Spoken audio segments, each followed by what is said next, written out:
This video is a brief follow-up to my Problems and Solutions for Printing Custom Cover Art Inserts for Your Video Game Cases video.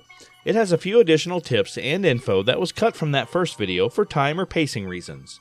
This is a companion piece to that video, not a replacement for it, so please refer back for more details. The printed covers for retail video game cases come in many dimensions. Smaller cover art like the Vita, PSP, or Switch are easy to print replacement or custom covers for, but the covers for DVD style, Blu-ray style, or DS style cases are much longer and present a problem to North American printers. The cover art for these is very close to 11 full inches, which is a problem when that's the length of your standard letter paper. My previous video helped solve this problem with different paper suggestions, but let's assume for a moment that you have to print this yourself on regular letter paper. Hypothetically, these covers fit, but in practice any printer I've owned needs more margin space at the end of the print than these covers provide. Here's an approximation of the actual printable space that I have with my current printer. As you can see, even though the cover fits the page, it can't quite be printed on my equipment. The majority of the cover prints fine, but about the last 2/5 inch of the back cover doesn't get printed. For many of my printed covers, I've just been accepting of this small flaw. The cover serves its primary function of identification, so I just don't sweat that small detail. But to overcome this issue, I suggested that you select your shrink to fit setting in your printer properties. This will slightly shrink the entire cover just enough to fit within your printable margins. For my printer, this is not quite a 5% reduction for this DVD cover. Once inserted in your case, this print size difference is so minor that it would be barely noticeable except for one thing. The spine would no longer align with the design of the other games on your shelf. If you can overlook that, this is a perfectly viable option to accomplish home printing. But that suggestion was in the first video. Let's try a couple of new ones. A more advanced technique would be to reduce the cover size in only one axis. To do this, you would need to open up the file in an image editing program like GIMP. By resizing with the aspect ratio unlocked, I can reduce the full cover to the size that my printer can actually print. This way the art still remains as tall as before, but now all of the art gets printed.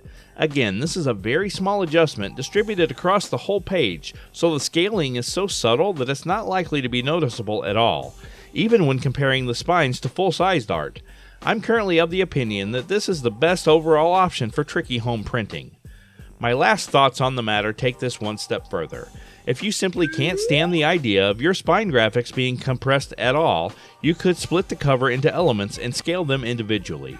You could scale down the front and back cover only, leaving the spine full-sized, or you could even protect the front cover art and spine from being altered and only transform the back cover by enough to clear your print margins.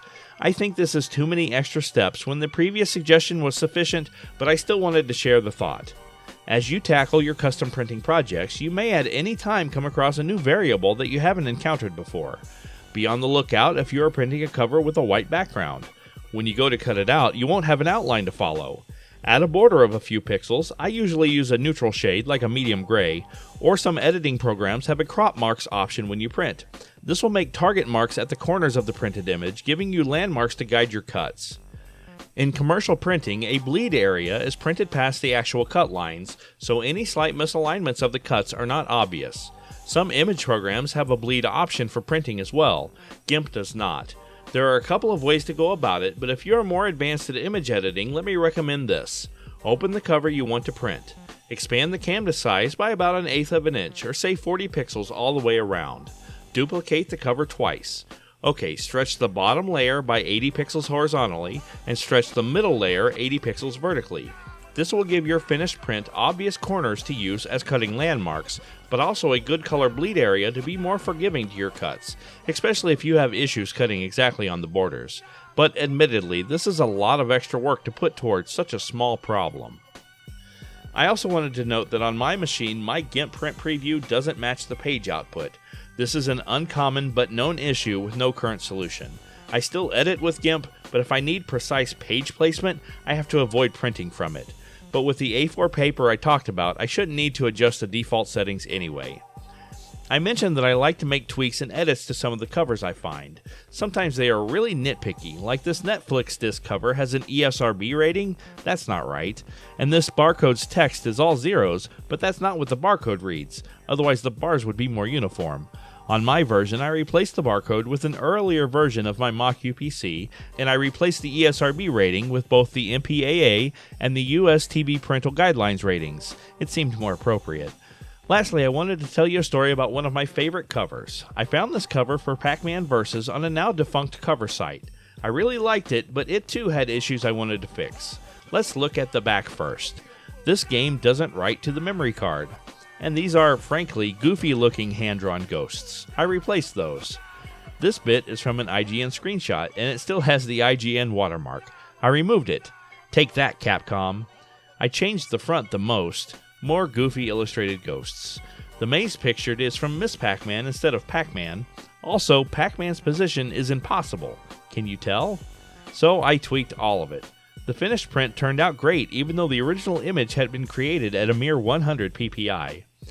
Well, that's all I have for bonus tips today. If there's any printing tips you'd like to share, please add them to the comments.